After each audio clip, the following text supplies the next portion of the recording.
और नवरात्रे में भी देवी की आराधना का एक स्मरण का सुख है महाराज। ज्योत का विधान है, नवरात्रे में देवी की ज्योत लगती है, अखंड ज्योति लगती है, जवारे बुआए जाते हैं, कलश लगता है। ज्योत का भी विधान है। जिसके यहां दिया अखंड जलाया जाता है, अगर वो दिए की लो, दिए की बाती अगर दक्षिण दिशा की होती है तो उसके घर में साल भर में एक घात जरूर होती है।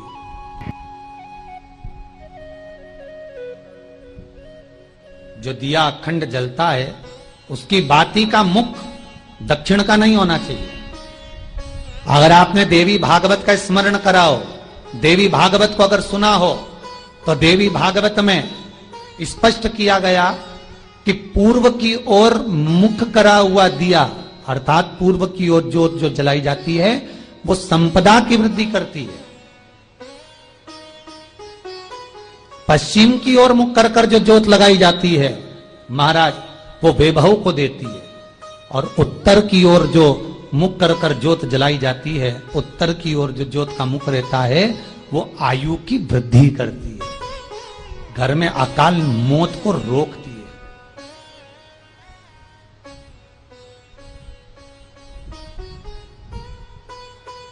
नवरात्रे का जो भाव तत्व है उसको भी अच्छे से समझ लेना। दक्षिण की ओर ज्योत ना लगाएं। अगर आपको लगाना है पूरब की लगाएं, पश्चिम की लगाएं या उत्तर की लगाएं।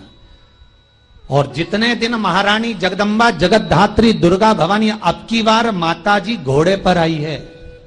हर बार देवी बदल बदल के आती है, इस बार जो नवरात्रे आए वो घोड़े के आए। तो घोड़े पर जो देवी जी आती है वो समृद्धि को देने वाली आती है, लक्ष्मी की वृद्धि करने वाली आती है। जैसी घोड़े की रफ्तार होती है उस रफ्तार से लक्ष्मी घर में आती है। तो ये मत सोचना कि कोरोना महामारी ने हमको नीचे गिरा दिया या कोरोना महामारी ने रोक दिया, कमाई के स्रोत रोक दिए, धन रोक दिया। चिंता मत करना।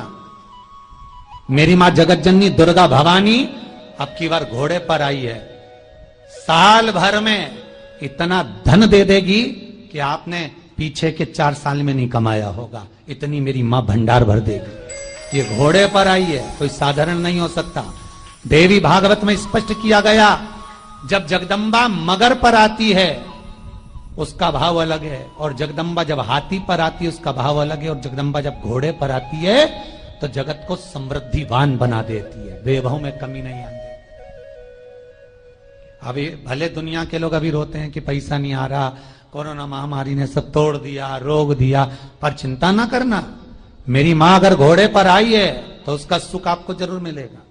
एक जरासी मिट्टी की दुकान भी अगर आप खोल कर बैठेंगे तो चांदी और सोना के बराबर कमाएंगे, इतना धन देगी वो मारा। साधारण नहीं है मेरी माता। तात्विक सुख का आनंद देने वाली, लाभ तत्व प्रदान करने। और नवरात्रि में भी अगर आपकी कोई कामना है, आपकी अगर इच्छा है, आपका मन है, तो जगत जननी की आराधना करो। पति और पत्नी में अगर क्लेश है तो जगदम्बा के मंदिर में मक्खन चढ़ाओ, प्रेम बढ़ जाएगा। आपको लगता है कि पति कोई अन्य स्त्री से लगा हुआ है या परिवार टूट रहा है, तलाक तक पहुंच गया है, तो माता के मंदिर में आप ध्वजा लगवाइए, उस ध्वजा पर मक्खन लगाकर लगवाइए, आपको लाभ मिलेगा। महाराज, यदि आपको लगता है कि बच्चे बहुत ज्यादा अपशब्द बोल रहे हैं, मुंह चला रहे हैं और प्रेम नहीं रख रहे, तो माता के मंदिर में लाल पुष्प, लाल चंदन और लाल चूड़ी मां को समर्पित करिए, प्रेम बढ़ेगा। बच्चा कभी आप जी से कम नहीं बोलेगा, प्रेम की भाषा निकलेगी मुझसे। मां जगत जननी की आराधना, जगदम्बा की उपासना। नवरात्रे में 9 दिन में से कोई एक दिन ऐसा ले लो जिस दिन कन्याओं का भोजन कराओ, साथ में उनको लाल चुनरी ओढ़ाओ या कोई लाल वस्त्र, लाल पूजन की सामग्री उनको दो, सुख मिलेगा, आनंद आएगा।